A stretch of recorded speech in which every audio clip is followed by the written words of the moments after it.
तो हेलो दोस्तों, नमस्कार। आपका मेरे चैनल एग्री नॉलेज में स्वागत है। तो दोस्तों, आज हम बात करेंगे धान में लगने वाले एक ऐसे रोग के बारे में जो इसकी अंतिम अवस्था में लगता है। जब हमारी धान की फसल अपनी वानस्पतिक वृद्धि को पूरी कर चुकी होती है और रिप्रोडक्टिव फेज में जब आ चुकी होती है, यानी इसमें बालियां बनना शुरू हो चुका होता है और कई कई प्रजातियों में तो बालियां निकलनी शुरू भी हो गई होती हैं, उस समय ये रोग जो है वो लगता है। इस रोग की खासियत ये होती है कि ये रोग अगर एक खेत में लगा है तो कुछ दिन बाद आप देखेंगे तो वो दूसरे खेत में भी लगा आपको दिखाई देगा। और ये धान की जो महीन प्रजातियां होती हैं उसमें अधिक देखने को मिलता है। और रोग जो है ये जब अपनी उग्र अवस्था में आता है तो ये इतना नुकसान पहुंचाता है कि आपकी पूरी मेहनत जो है वो बेकार चली जाती है।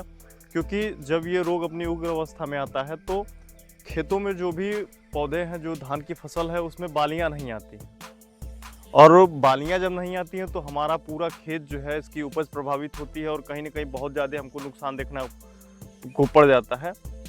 तो दोस्तों, ये जो रोग होता है, ये रोग होता है जीवाणु झुलसा, बैक्टीरियल लीफ ब्लाइट, जिसको आप झुलसा के नाम से जानते हैं। लेकिन ये जो झुलसा रोग होता है ये जीवाणु जनित होता है, मतलब ये जीवाणु के द्वारा जो है वो फैलाया जाता है।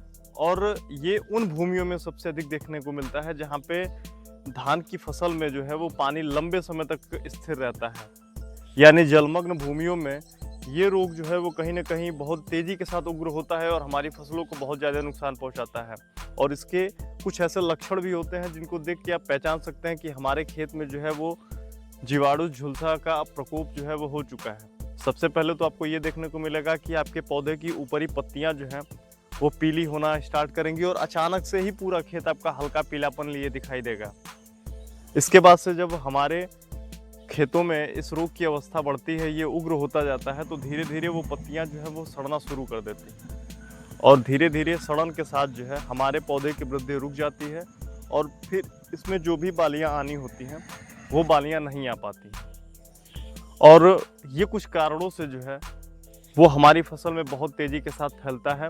और इसके जो कुछ ऐसे प्रिकॉशंस हैं अगर आप करते हैं तो न केवल आपकी फसल जो है इससे बची रहती है, बल्कि ये रोग जो है वो कहीं ना कहीं नियंत्रित होता है। तो दोस्तों, जब भी जो है हम अपनी धान की फसल में खास करके जो महीन धान की प्रजातियां हैं उसमें आवश्यकता से अधिक जब हम नाइट्रोजन का उपयोग करते हैं, क्योंकि हम जो है वो नाइट्रोजन पे कहीं ना कहीं बहुत ज़्यादा निर्भर रहते हैं, तो हम आवश्यकता से अधिक जब अपने खेत में यूरिया का छिड़काव करते हैं, नाइट्रोजन का उपयोग करते हैं, तब ये रोग जो है वो बहुत तेज़ी के साथ फैलता है। और दूसरा, जब हमारे खेत में लंबे समय तक पानी जो है वो बना रहता है और जलमग्न भूमियाँ जैसे कि निचली स्तर पे जहाँ पे हमेशा जो है वो पानी लगा रहता है, वहाँ पे हम धान की जब खेती करते हैं तो वहाँ पे ये रोग जो है वो बढ़ जाता है। और ये रोग जो है वो इतनी तेज़ी के साथ फैलता है कि ये लगभग 6 से 7 दिनों में जो है आपकी फसल को अच्छा खासा नुकसान जो है वो पहुंचा देता है। तो दोस्तों, ये फफूंदीजनक रोग नहीं, ये बैक्टीरियल जनित रोग होता है और इसको फैलाने का काम करता है जीवाणु।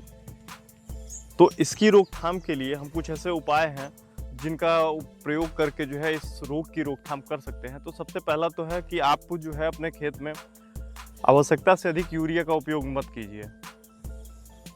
आप जो है संतुलित मात्रा में यूरिया का उपयोग करेंगे तो आपको ये रोग जो है वो नहीं देखने को मिलेगा। दूसरा, अगर आपके फसल में जो है ये रोग लग चुका है तो आप कॉपर ऑक्सीक्लोराइड का स्प्रे जो है वो अपने फसलों में करवा सकते हैं, या फिर स्ट्रेप्टोमाइसिन सल्फेट और टेट्रासाइक्लिन हाइड्रोक्लोराइड जो है, इन दोनों का मिक्स आता है।